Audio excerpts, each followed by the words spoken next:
दिल्ली से 100 किलोमीटर दूर, यानी राष्ट्रपति भवन से 100 किलोमीटर दूर, प्रधानमंत्री के आवास से 100 किलोमीटर दूर, सुप्रीम कोर्ट से 100 किलोमीटर दूर हिंसा हुई है। पांच लोग मारे जा चुके हैं, 100 से ज्यादा लोग घायल हैं, हॉस्पिटल में एडमिट हैं।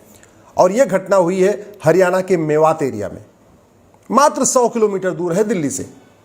High court, supreme court, Rashtrapati Bhavan, प्रधानमंत्री ऑफिस, प्रधानमंत्री कार्यालय से 100 किलोमीटर दूर। दिल्ली में राफेल रखा है, इसका मतलब राफेल से भी 100 किलोमीटर दूर। मैं बार बार कह रहा हूं, 1000 बार कह रहा हूं, तू मैं करने, आरोप प्रत्यारोप करने, नूरा कुश्ती करने, बतौलेबाजी करने, लच्छेदार भाषण देने, मुंह तोड़ने की धमकी देने, जवाब देने की धमकी देने से न जिहाद रुकेगा, न धर्मांतरण रुकेगा, न घुसपैठ रुकेगी, न पत्थरबाजी रुकेगी, न अराजकता रुकेगी, न मजहबी उन्माद रुकेगा, न कट्टरवाद रुकेगा। व्हाट्सएप पे वीडियो शेयर करने, फेसबुक पे लिखने, ट्विटर पे ट्रेंडिंग करने से कुछ नहीं होगा। ये चीन में पत्थरबाजी नहीं होती, चीन में मजहबी उन्माद नहीं होता, चीन में आगजनी नहीं होती। और हरियाणा में केवल 22 जिले हैं, 22 जिलों में से 21 जिले हिंदू बहुल्य हैं। 21 जिलों में हिंदू ज्यादा हैं। उन 21 जिलों में मुहर्रम का जुलूस निकलता है, ताजिया निकलता है, कहीं 1 इंच भी, कहीं एक पत्थर भी नहीं चलता। लेकिन हरियाणा के 22 जिले में से एक जिला नूह और मेवात, वहां से जब कांवड़ यात्रा निकलती है, वहां से जब शोभा यात्रा निकलती है, तो 5 लोग मारे जाते हैं, 100 से ज्यादा लोग घायल होते हैं, 40-50 गाड़ियां जला दी जाती हैं, पूरा कर्फ्यू लगा हुआ है, पुलिस वालों को गोली लगी है, होमगार्ड को गोली लगी है, कई सारे शिवभक्त मारे जा चुके हैं। क्यों? सब कुछ तो है, सुप्रीम कोर्ट है, हाई कोर्ट है, संविधान है, कानून है, सब कुछ तो है। जानते हैं क्या नहीं है? सठे साठ्यम समाचरे सिद्धांत के अनुसार हमारे पास कठोर कानून नहीं है। कानून घटिया है, न्यायिक व्यवस्था सड़ चुकी है, पुलिस व्यवस्था सड़ चुकी है, प्रशासनिक व्यवस्था सड़ चुकी है। यह इंडियन पिनल कोड 1860 का महाघटिया है, इसको उठा के फेंकना पड़ेगा। अगर वास्तव में हम मजहबी उन्माद जिहाद रोकना चाहते हैं तो हम अमेरिका के फेडरल पिनल कोड की तरीके, ये फेडरल पिनल कोड है, एक नया हमें इसी के पैटर्न पे इंडियन पिनल कोड बनाना पड़ेगा, जिसमें एक चैप्टर पत्थरबाजी भी हो, एक चैप्टर धर्मांतरण भी हो, एक चैप्टर घुसपैठ के ऊपर हो, एक चैप्टर मजहबी उन्माद हो, एक चैप्टर हेट स्पीच के ऊपर हो, एक चैप्टर हेट क्राइम के ऊपर हो, एक चैप्टर जेनोसाइड के ऊपर हो। ये सब इसमें है अमेरिका के फेडरल पिनल कोड में। क्यों नहीं हम इसको बना ले रहे हैं? क्यों नहीं इसकी हम कॉपी पेस्ट कर देते हैं? क्यों नहीं फेडरल पिनल कोड हम ले लेते हैं? कुछ सिंगापुर का ले लें, कुछ अमेरिका का ले लें, कुछ रूस का ले लें, कुछ चाइना से ले लें, और सबको मिला के एक नया इंडियन पिनल कोड बना दें। क्यों नहीं हम पुलिस चार्टर लागू करते हैं कि अगर ये घटना घटेगी तो पुलिस ये काम करेगी, पकड़ेगी, गिरफ्तारी करेगी, घर को आइडेंटिफाई करेगी, घर अगर अवैध बना है तो घर गिराएगी। क्यों नहीं हम एक पुलिस चार्टर बना देते? क्यों नहीं एक जुडिशियल चार्टर लागू कर देते हैं कि 1 साल के अंदर मुकदमे का फैसला करना ही पड़ेगा। जो जज 1 साल के अंदर मुकदमे का फैसला नहीं करेगा उसको सस्पेंड किया जाएगा, उसको टर्मिनेट किया जाएगा, उसको नौकरी से हटाया जाएगा। जस्टिस विद इन ईयर का कॉन्सेप्ट हम क्यों नहीं लागू कर रहे?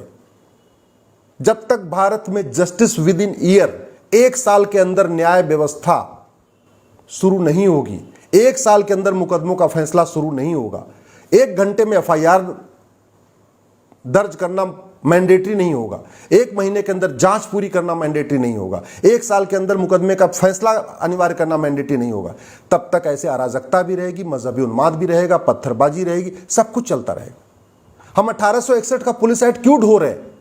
हम क्यों नहीं उसको उठा के फेंक देते? क्यों नहीं सिंगापुर, रूस, फ्रांस, चाइना, वहां के अमेरिका के पुलिस एक्ट को देखते हैं, उसको कॉपी करके एक नया हम one nation one police code लागू करते हैं कि पूरे देश की पुलिस एक तरीके से काम करे। ऐसा नहीं होना चाहिए कि यूपी में तो बुलडोजर चले लेकिन हरियाणा में बुलडोजर न चले। क्यों नहीं one nation one police code लागू कर देते? क्यों हम ये जो एविडेंस एक्ट है 1872 का, उसको आज भी ढो रहे? क्यों नहीं नार्को पॉलीग्राफ ब्रेन मैपिंग कानून बनाते हैं जिससे फटाफट सच्चाई सामने आ जाए? कितने सारे मुकदमे ऐसे हैं जहां पे लोग वास्तव में अपराधी हैं, दोषी हैं, लेकिन सबूत के अभाव में छूट जाते हैं क्योंकि वो सच बोलते नहीं है और इतने पावरफुल होते हैं, पुलिस उनको पीटती नहीं।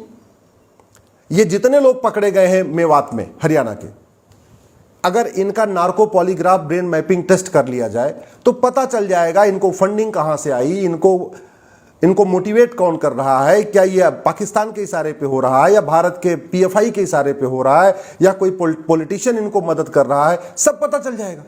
लेकिन हमारे पास नार्को पॉलीग्राफ ब्रेन मैपिंग कानून नहीं है। अब पुलिस वही 1872 के एविडेंस एक्ट जो यूज करेगी, उसी के अंदर पूछताछ करती रहेगी, ढूंढती रहेगी कि बंदूक कहां छिपाया, तो चाकू कहां छिपाया, तो पत्थर कहां छिपाया, यही चलता रहेगा। नार्को पॉलीग्राफ ब्रेन मैपिंग कानून हो, 2 दिन के अंदर पता चल जाएगा किसने मोटिवेट किया, किसने इनको फंडिंग किया, इनका पूरा मकसद क्या था, इन्होंने जो बंधक बनाया था उस बंधक बनाने का मकसद क्या था। क्या ये वो 4000 लोगों की हत्या करना चाहते थे? जो इनके पास बुलेट आई, जो इनके पास राइफलें आई, वो कौन दे रहा है? कहां से फंडिंग आ रही है? कहां से पैसा आ रहा है? जो इतना सारा पूरे मेवात एरिया में मस्जिदें बन चुकी हैं अवैध रूप से, वो उसका पैसा कहां से आता है? कौन पैसा देता है वहां मस्जिद बनाने का? जो इतने मदरसे चल रहे हैं, उन मदरसों में क्या क्या सिखाया जाता है, क्या पढ़ाया जाता है, मदरसों की फंडिंग कहां से हो रही है, सब पता चल जाएगा नार्को पॉलीग्राफ ब्रेन मैपिंग कानून हो। लेकिन हमारे पास नहीं है। मैं बार बार रिपीट कर रहा हूं, देश के, दुनिया के सबसे राष्ट्रवादी, मेहनती, ईमानदार प्रधानमंत्री हमारे मोदी जी हैं। इसके बावजूद उनके घर से 100 किलोमीटर के दूर पे आगजनी हो गई और कुछ नहीं कर पाए। दुनिया के सबसे टैलेंटेड जज, chief justice of India justice Chandrachud है, लेकिन सुप्रीम कोर्ट से 100 किलोमीटर के दूर पे आगजनी हो गई, सुप्रीम कोर्ट कुछ नहीं कर पा रहा है। चीफ जस्टिस ऑफ इंडिया साहब भी कुछ नहीं कर पाएंगे। कानून घटिया है, न्यायिक व्यवस्था सड़ चुकी है। दुनिया के सबसे पावरफुल इस समय डेडिकेटेड, डिटरमाइंड गृह मंत्री हमारे अमित शाह जी हैं, लेकिन देख लीजिए क्या हुआ, आगजनी हुई है। मनोहर लाल खट्टर जी बहुत ईमानदार हैं, राष्ट्रभक्त हैं, सब कुछ हैं, लेकिन देख लीजिए आगजनी हुई है। और इतनी सारी योजनाएं हैं, अल्पसंख्यक कल्याण मंत्रालय चल रहा है, अल्पसंख्यक के नाम पे इतनी सारी योजनाएं चल रही हैं, खूब वेलफेयर भी हो रहा है, फ्री का मकान भी है, फ्री की राशन भी है, फ्री की दुकान भी है, वजीफा भी है, सब कुछ है। जिन लोगों ने पत्थरबाजी किया है वो केंद्र सरकार की सैकड़ों योजनाओं का लाभ ले रहे, राज्य सरकार की सैकड़ों योजनाओं का लाभ ले रहे, लेकिन उनकी नफरत तो कम नहीं हुई। नफरत इसलिए नहीं कम हुई क्योंकि जो मदरसों में सिखाया जाता है ला इलाहा इल्लल्लाह, अल्लाह के अलावा और कोई इबादत के लायक नहीं, जो अल्लाह को न माने वो काफिर है, काफिर को मारो, पीटो, कन्वर्ट करो, सब कुछ करो। दुनिया में कहीं पे भी, जहां पे भी मदरसा है वहां शांति नहीं है। इसलिए रूस ने बैन कर दिया है, चीन ने बैन कर दिया, इजराइल ने बैन कर दिया, जापान ने भी बैन किया हुआ। क्यों नहीं हम समान शिक्षा लागू कर देते कि देश में 16 साल तक यानी 10वीं तक सब बच्चे एक किताब पढ़ेंगे, कॉमन सिलेबस होगा, कॉमन करिकुलम होगा। उसके बाद जिसको बाइबल पढ़ना हो, कुरान पढ़ना हो, पहले 10वीं तक कॉमन एजुकेशन ले ले, उसके बाद वो कुरान पढ़ता रहेगा, बाइबल पढ़ता रहेगा। क्या इसमें क्या, कहां से दिक्कत आ रही है? कर सकते हैं। तो हमने कॉमन एजुकेशन सिस्टम लागू नहीं किया। 1937 का शरीयत एक्ट जो विशेष दर्जा देता है वो आज भी चल रहा है। भाई इस देश में मजहब के आधार पर इतने कानून बने हुए हैं। अंग्रेजों ने मजहब के आधार पर कानून बनाए, फिर कांग्रेस ने मजहब के आधार पर कानून बनाए, वो कानून तो चल रहे हैं। जब मजहब के आधार पर कानून चलते रहेंगे तो मजहब में भाईचारा कैसे आएगा? दो संप्रदायों में भाईचारा कैसे आएगा? क्यों नहीं हमने आज तक जितने भी अंग्रेजी कानून है मजहब के आधार पे, जितने कांग्रेस ने कानून बनाए मजहब के आधार पे, चाहे वक्फ एक्ट बनाया, प्लेस ऑफ वर्शिप एक्ट बनाया, या जितने भी आपका माइनॉरिटी कमीशन एक्ट बनाया, क्यों नहीं हमने इसको खत्म किया? जब तक ये खत्म नहीं होंगे, मजहबी उन्माद खत्म नहीं होगा, पत्थरबाजी खत्म नहीं होगी, चरमपंथ खत्म नहीं होगा, तो विशेष दर्जा खत्म करना पड़ेगा, विशेष स्कूलों को बंद करना पड़ेगा, विशेष योजनाएं जो चल रही अलग से माइनॉरिटी के नाम इनको रोकना पड़ेगा, सबको एक समान मानना पड़ेगा, तब समानता की भावना आएगी। अभी तो उनको विशेष समुदाय कहते हैं तो उनको लगता है हमको तो विशेष दर्जा प्राप्त है, हमको तो पत्थरबाजी करने का अधिकार मिला हुआ है। और इतने सारे घटनाएं हो गई, चूंकि आजीवन कारावास फांसी होता ही नहीं है। कश्मीर में दंगा करने वालों को आज तक आजीवन कारावास फांसी नहीं हुआ, बंगाल में दंगा करने वालों को आज तक आजीवन कारावास फांसी नहीं हुआ, केरल में दंगा करने वालों को आज तक आजीवन कारावास फांसी नहीं हुआ, मणिपुर वालों को भी नहीं होगा, मिजोरम वालों को भी नहीं हुआ, नागालैंड वालों को भी नहीं हुआ, तो हरियाणा वालों को कैसे हो जाएगा? जब तक ये सड़ी हुई न्यायिक व्यवस्था बदली नहीं जाएगी, घटिया पुलिस एक्ट नहीं बदला जाएगा, one nation one civil code लागू नहीं होगा, one nation one penal code नहीं लागू होगा, one nation one judicial code लागू नहीं होगा, one nation one tax code लागू नहीं होगा, one nation one education code लागू नहीं होगा, तब तक ये अराजकता बंद नहीं होगी।